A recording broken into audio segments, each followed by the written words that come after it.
이 시간 저희들의 입술과 마음으로 찬송하게 하시고 고백하게 하여 주시옵소서. 저희들의 마음이 온전히 하나님께만 집중할 수 있도록 도와주시고, 이 시간 천지를 말씀으로 창조하신 주님의 위대하심과 선하심을 이 시간 저희들의 마음으로 주님 앞에 감사하며 나아올 수 있는 기쁨의 제사를 드릴 수 있도록 인도하여 주시옵소서. 감사드리며 예수님의 이름으로 기도합니다. 아멘. 찬송 38장 하시겠습니다. 네, 죄송합니다. 찬송 305장 하시겠습니다.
사도신경으로 신앙 고백하시겠습니다.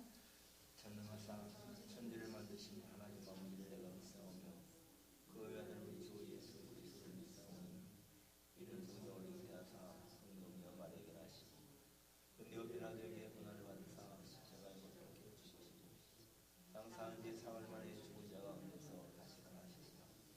하늘에 오사 전능하신 하나님 우편 앉아 계시다가 너로서 산자와 죽은 자를 심판하러 오시리라.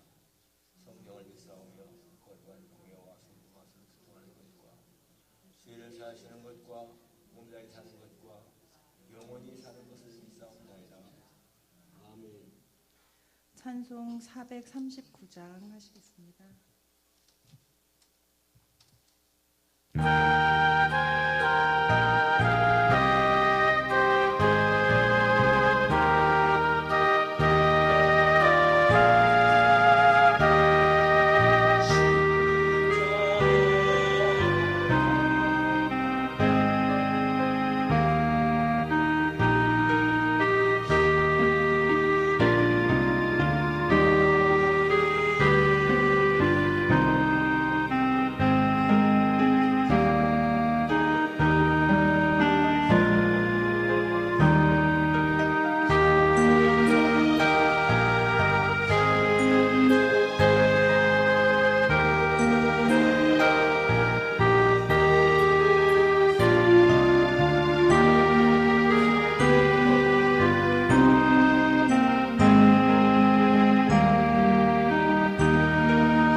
나오셔서 저희를 위해 기도해 주시겠습니다.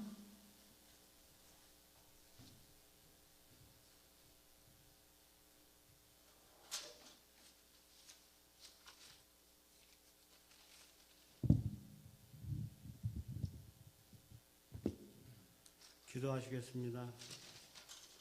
사랑과 은혜가 풍성하신 하나님 아버지, 지난 3일 동안도 은혜 가운데 지켜주시고 인도하심을 감사드립니다. 또한 이한 저녁 주님을 만날 수 있는 시간을 허락하시니 감사드립니다. 그러나 우리는 너무나 연약하고 부족해서 넘어지기 쉽고 부서지기 쉬운 존재임을 고백합니다. 주님의 은혜가 아니면 험난한 세상에 버려지는 삶인 것을 고백합니다. 그러기에 저희는 주님 앞에 나아가기를 원합니다. 우리의 약한 부분을 채워주시고 얻어만져 주셔서 우리의 삶이, 우리의 인생이 하나님 앞으로 나옴으로 인해 앞으로의 저희의 삶이 주님 안에서 만사 형통해지기를 원합니다. 그러나 지금 이 시간도 주님께 나오고 싶어도 나오지 못하는 수많은 사람들이 있음을 우리는 압니다. 공산주의의 핍박으로, 종교 탄압으로, 가정사로, 또한 몸이 아파서 너무나 많은 이유로 나오지 못하는 사람들, 일일이 우리가 알 수는 없사오나 주님께서는 교회 예배에 참석하지 못하는 그들을 불쌍히 여기시고 긍휼을 베풀어 주시옵소서. 어려운 가운데 있지만 참되신 주님의 소망을 바라보며 나가는 삶을 살게 하여 주시옵소서. 주님, 오늘도 빈자리가 너무나 많습니다. 코로나로 인하여 우리의 믿음이 작아짐을 느낍니다. 다시 한번 우리의 신앙을 되돌아보게 하시고 코로나 이전의 신앙생활로 되돌아갈 수 있도록 저희의 마음을 다잡아 주시옵소서. 아멘. 오늘도 말씀을 전하시는 우리 목사님 영육간의 강건함을 주시고 아멘. 빛과 소금의 말씀을 전할 때 우리 모두가 은혜받는 귀한 시간 되게 하여 주시옵소서. 아멘. 알파와 오메가 되시는 우리 주 예수 그리스도의 이름으로 감사하며 기도드리옵나이다. 아멘.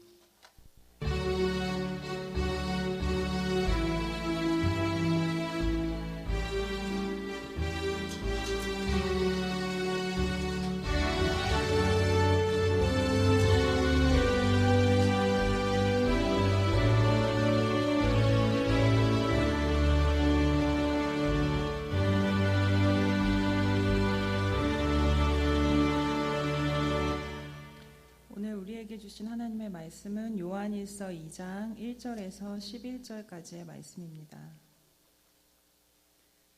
신약 성경 390페이지에 있습니다.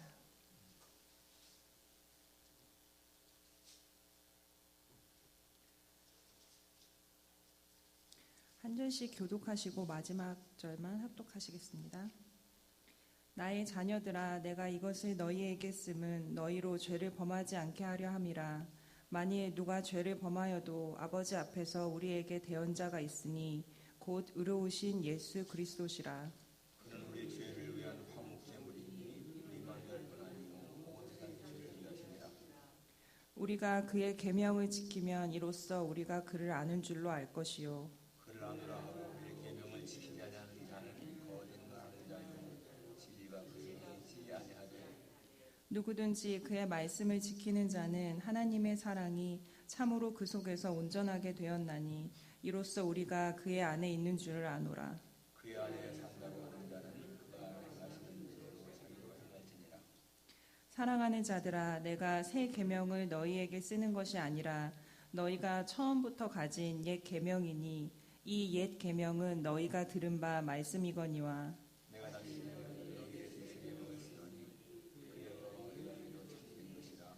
너희는 빛이 벌써 비칩니다. 빛 가운데 있다 하면서 그 형제를 미워하는 자는 지금까지 어둠에 있는 자요. 그의 형제를 사랑하는 자는 빛 가운데 있거나요 자기 속에 꺼림이 없으나 그의 형제를 미워하는 자는 어둠에 있고 또 어둠에 행하며 갈 곳을 알지 못하나니 이는 그 어둠이 그의 눈을 멀게 하였음이라. 아멘. 사랑새에 나오셔서 특송해 주신 뒤에 고태권 목사님께서 빛 가운데 행하는 삶 형제사랑이라는 제목으로 말씀 전해주시겠습니다.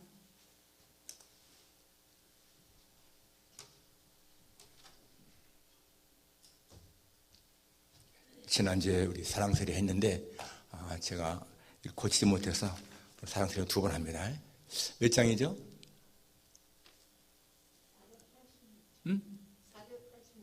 486장? 잠깐만요. 486장.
한 세대에서 한 달씩 해도 괜찮을 것 같습니다. 다음 주는 우리 실학설이니까 셀장님 잘 연락하셔서 많이 참석하도록 하세요.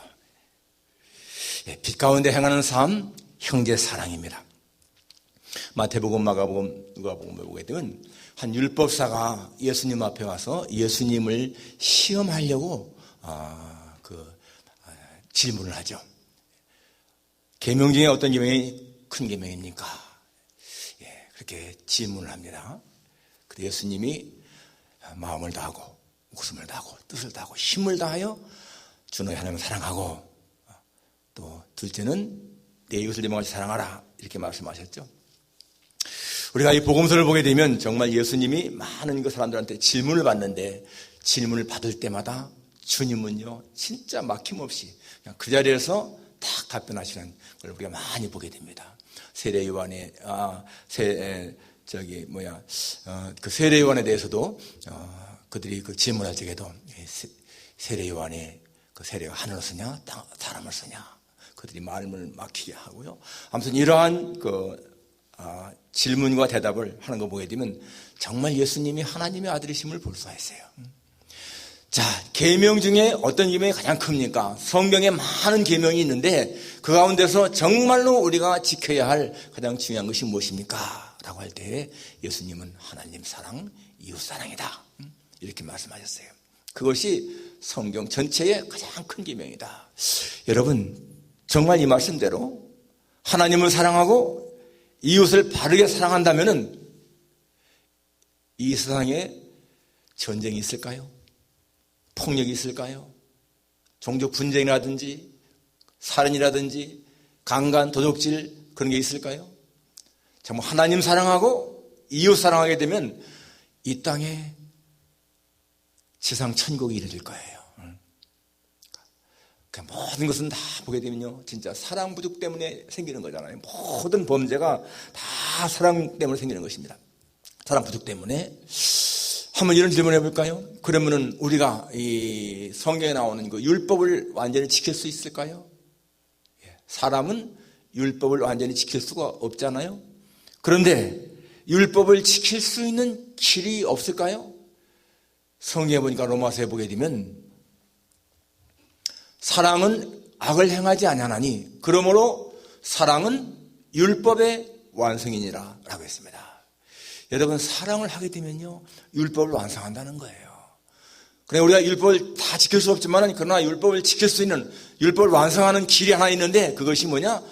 사랑을 행하는 것이다. 사랑을 행하면은 우리가 율법을 지킨다는 것입니다. 자, 요한일서에서 앞에서는 우리가 예수님이 세상의 빛이라는 것을 말씀드렸는데 세상의 빛이다. 그래서 예수님과 동행하는 자는 당연히 그 빛 속을 거니기 때문에 죄에서 멀어진다. 이게 1장에서 우리가 상고한 것입니다. 그러니까 여러분 우리가 성도가 행할 것은 이제 주님과 같이 사귀면서 교제하면서 그 안에서 이렇게 빛을 누리는 것이고 그리고 사랑하는 것이고 멀리할 것은 죄다. 그렇습니다. 우리가 행할 것은 사랑이고 멀리할 것은 죄다라는 것이죠.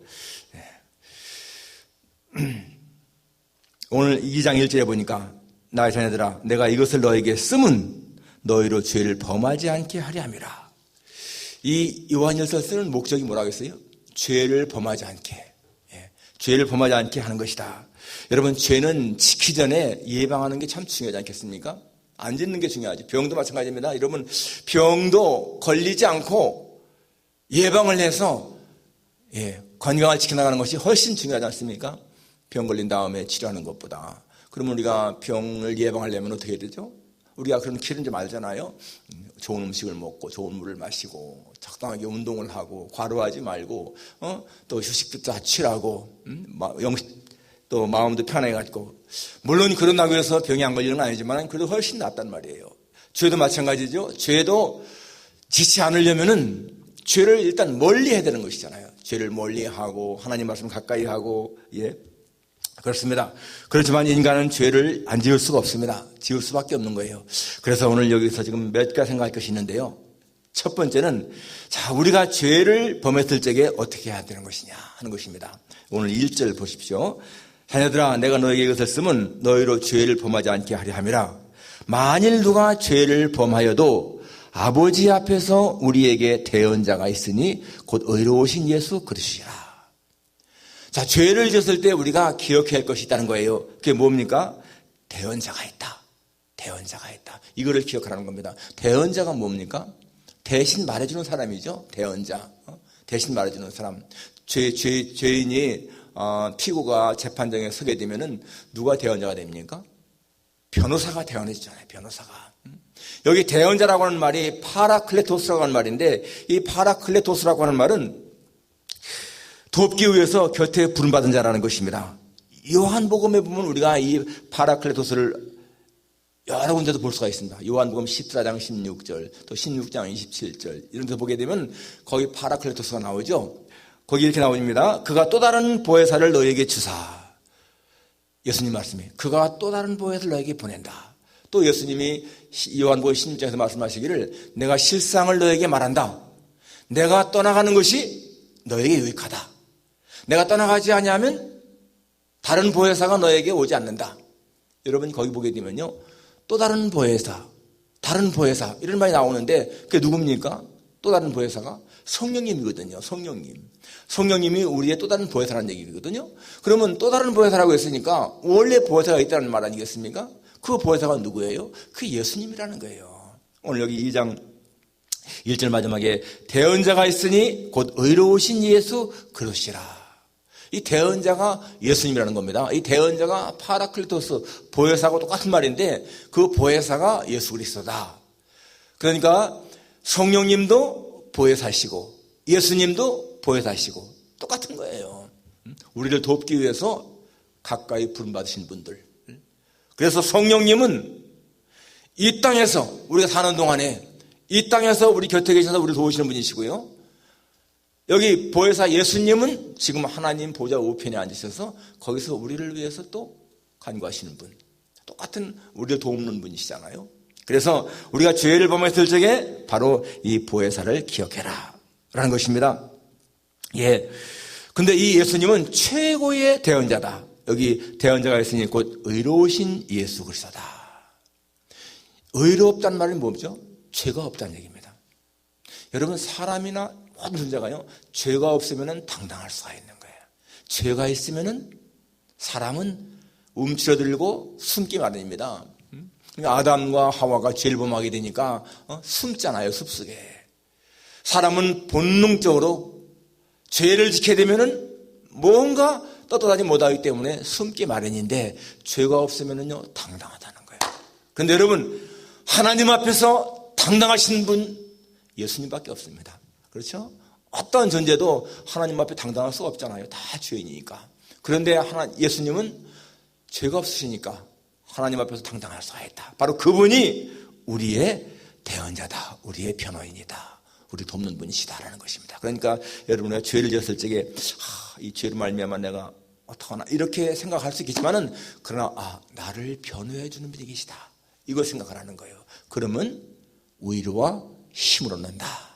어릴 적에 우리가 여러분 잘못을 해가지고 아버지 앞에 막 꾸중을 듣게 되면 굉장히 두렵지 않습니까?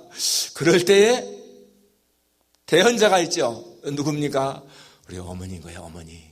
어머니가 아버지한테 여보 그만 용서해 주세요 하면서 우리를 위해서 하잖아요. 바로 그것처럼 우리가 죄를 졌을 적에 예수님이 그렇게 한다는 겁니다.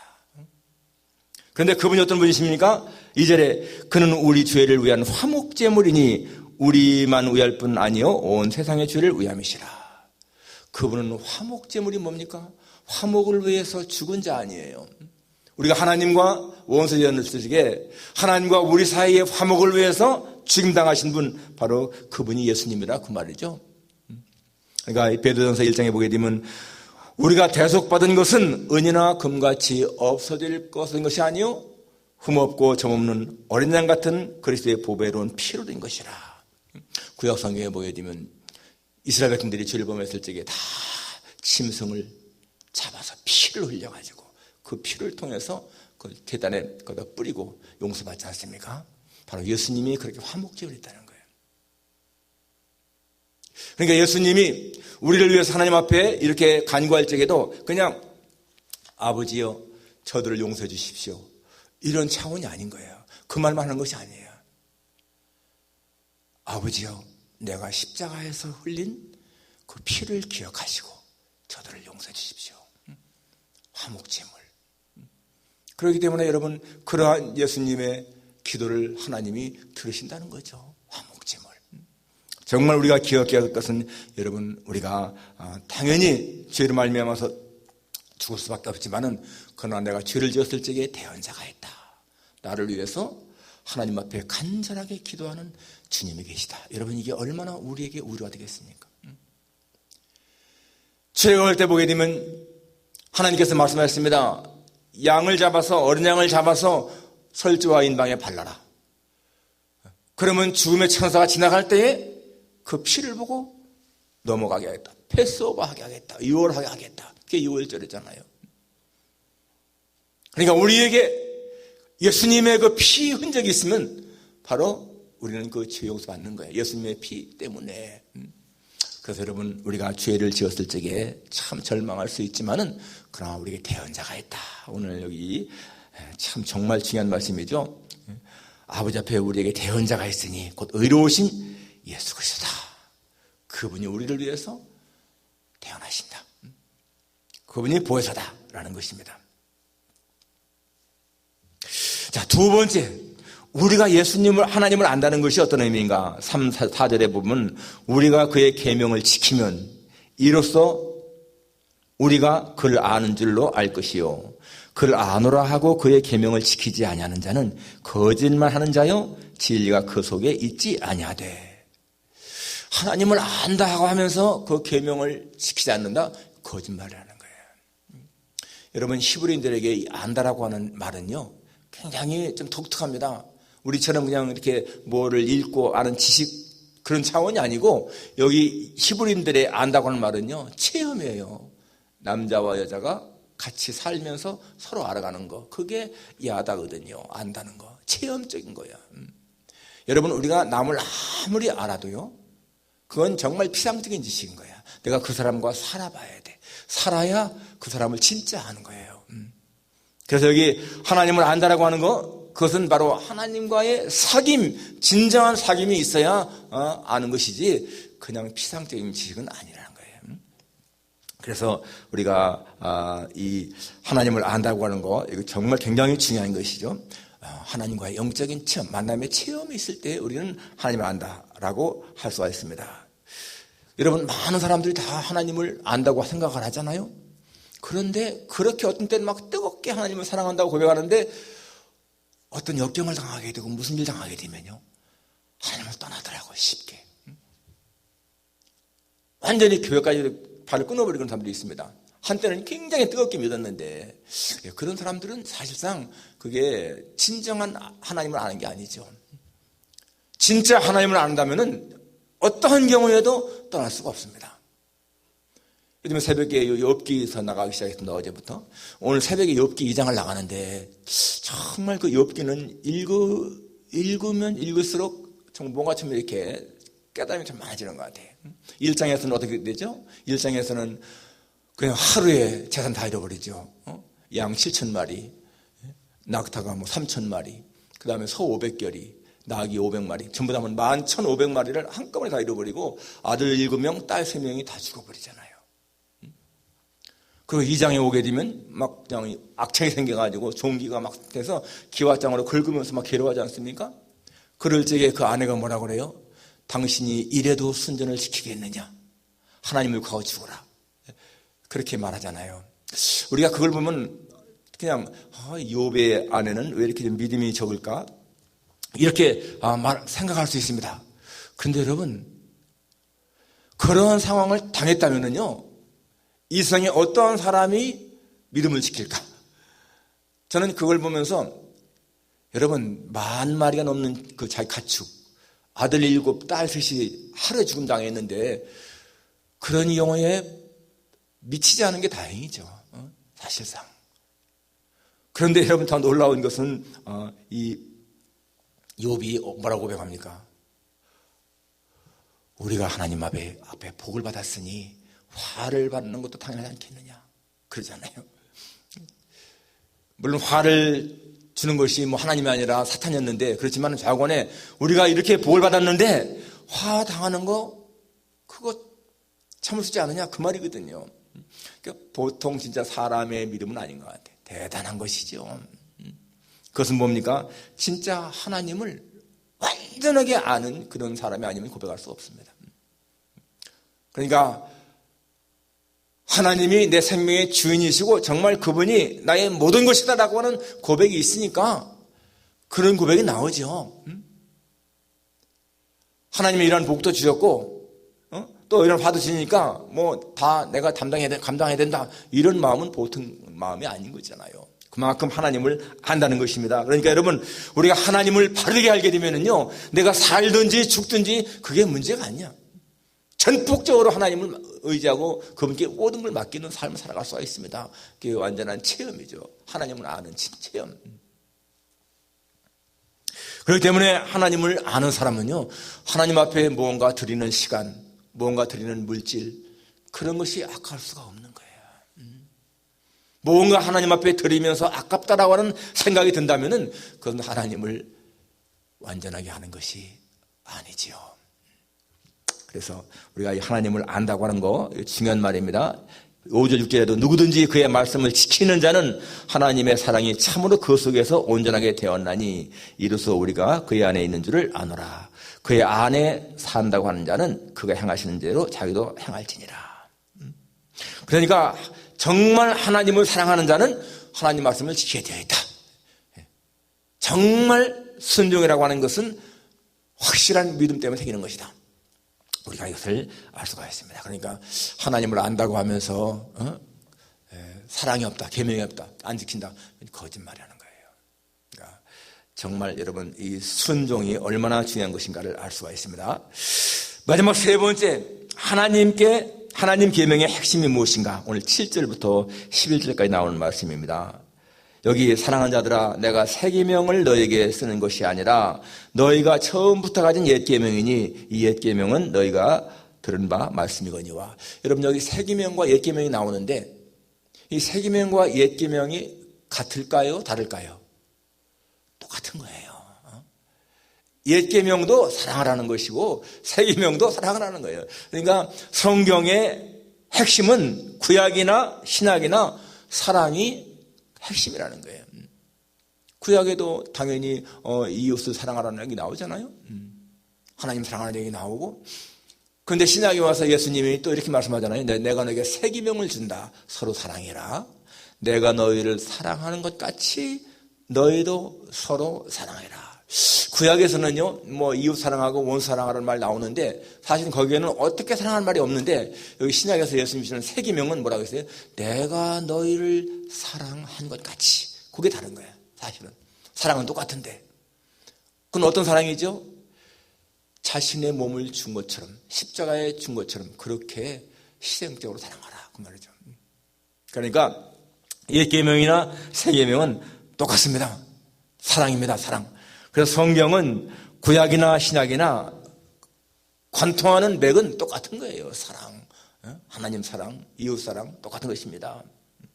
그래서 이게 보게 되면은 9절에 빛 가운데 있다 하면서 그 형제를 미워하는 자는 지금까지 어둠에 있는 자다. 빛 가운데 있다고 하면서 형제 사랑하지 않는다? 거짓말. 이거 어둠 속에 있는 자라는 거예요. 그래서 정말 이 형제를 사랑한다고 하는 것이 무엇인가? 소극적으로 보게 되면 미워하지 말아야, 미워하지 않는 것이 사랑이죠. 여러분, 형제를 미워한다. 왜 미워할까? 상대방이 나한테 뭔가 해롭게 하기 때문에 미워하는 거예요. 해롭게 하니까. 에사가 왜 야곱을 미워했습니까? 야곱이 자기를 속였잖아요. 팥죽 한 그릇에 그 장기권 뺏었지 않습니까? 기도도 축복도 뺏었잖아요. 그러니까 자기를 손해나게 했으니까 야곱을 미워한 거예요. 무언가 내가 손해를 당하니까 미워하는 것이고요. 또 한 가지는 시기심 때문에, 질투심 때문에 미워하게 됩니다. 왜 가인이 아벨을 죽였어요? 시기심 때문에 죽인 거잖아. 자기 동생의 재물을 하나님 받으시고 자기 건 안 받으니까 시기심이 생겨서 죽이지 않습니까? 사울이 왜 이 다윗을 미워했습니까?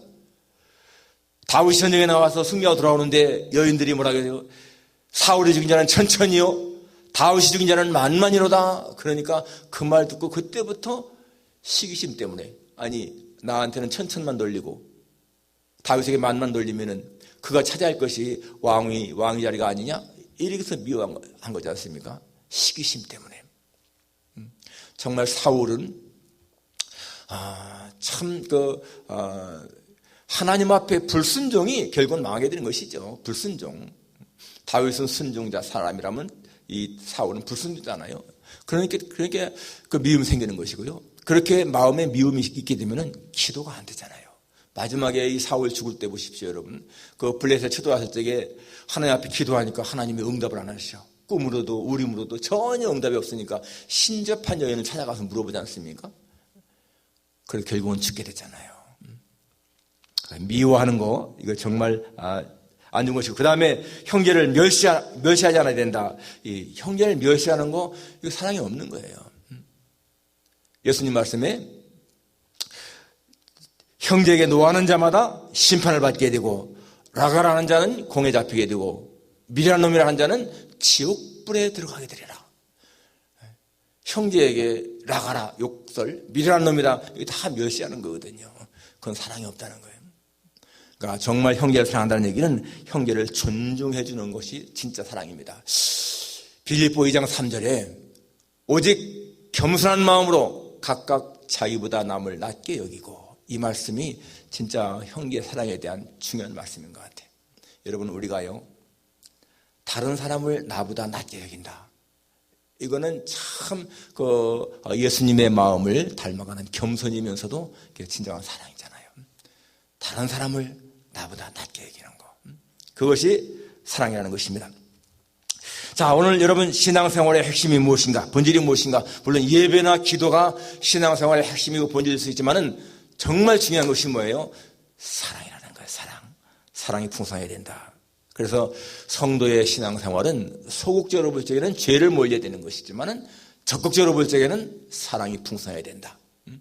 그러니까 우리가 믿음만 좋다고 해서 그것이 좋은 성도가 아니고 사랑으로서 역사하는 믿음해야 된다라는 것입니다. 그러니까 이런 윤리적인 도덕적인 그러한 실천이 포함되지 않은 믿음이라고 하는 것은 사실은 불완전한 것이다.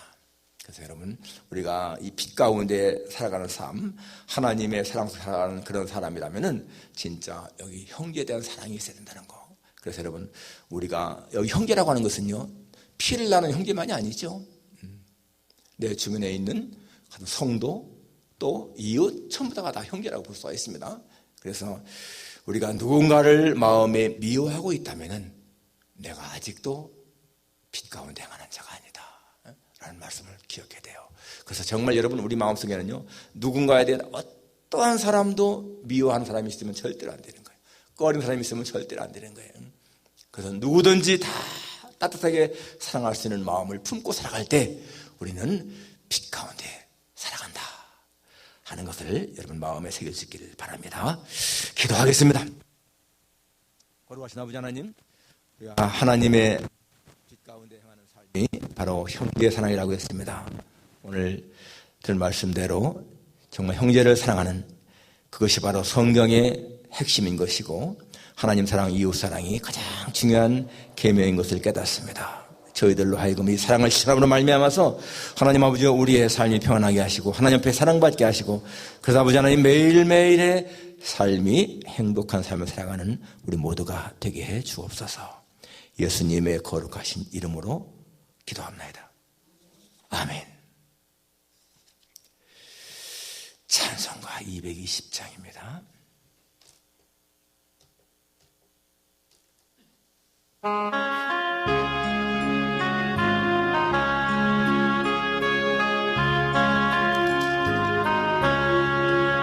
사랑하는 주님 앞에 형제자매 한자리 크신 은혜 생각하며 즐거운 찬송 부르네.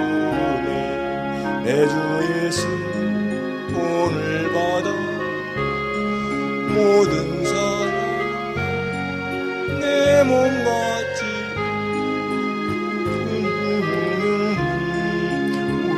위로하고 진심으로 사랑하세.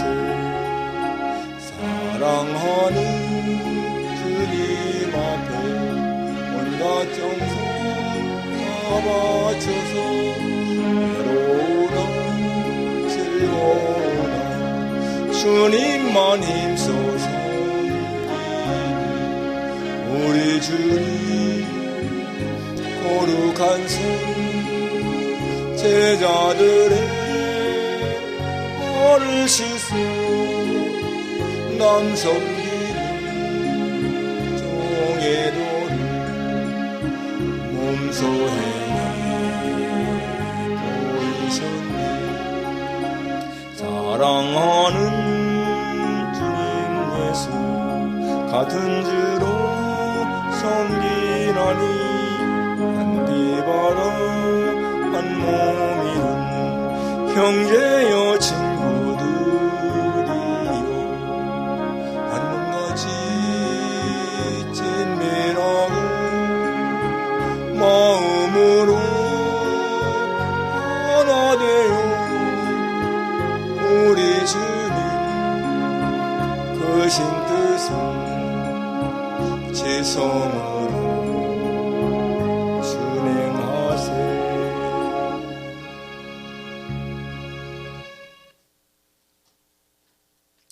다음 주일이 고난주일이고 그 다음 주일이 부활주일입니다. 다음 주 월요일부터 금요일까지는 고난주간 특별 새벽 기도회를 갖도록 하겠습니다.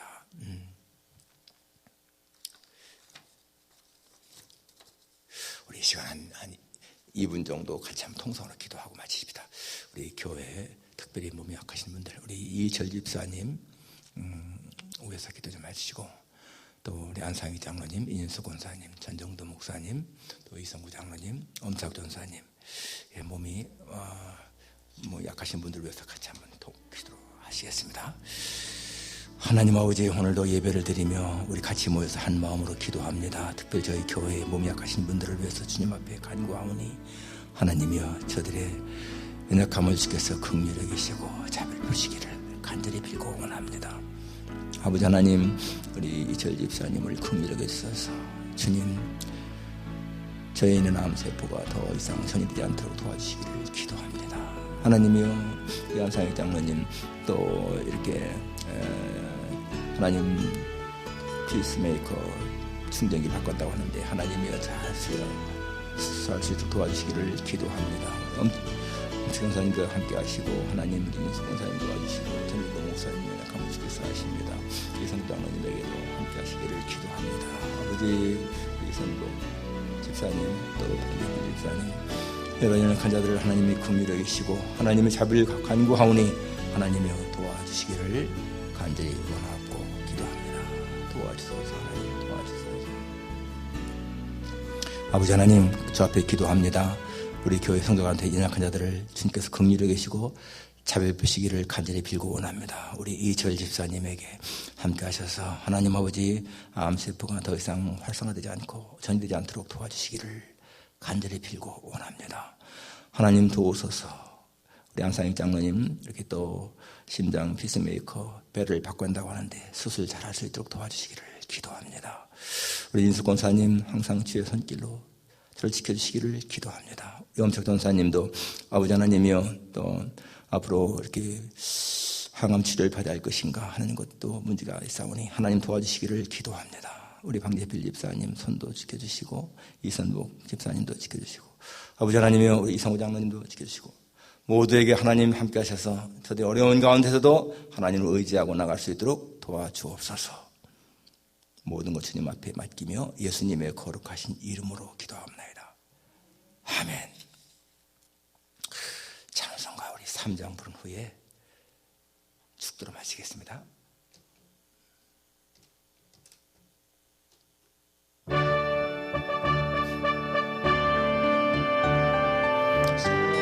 성부성자와 성령 찬송과 영광 돌려 보내세 대초로 지금까지 또 영원 무궁토록 성삼위께 영광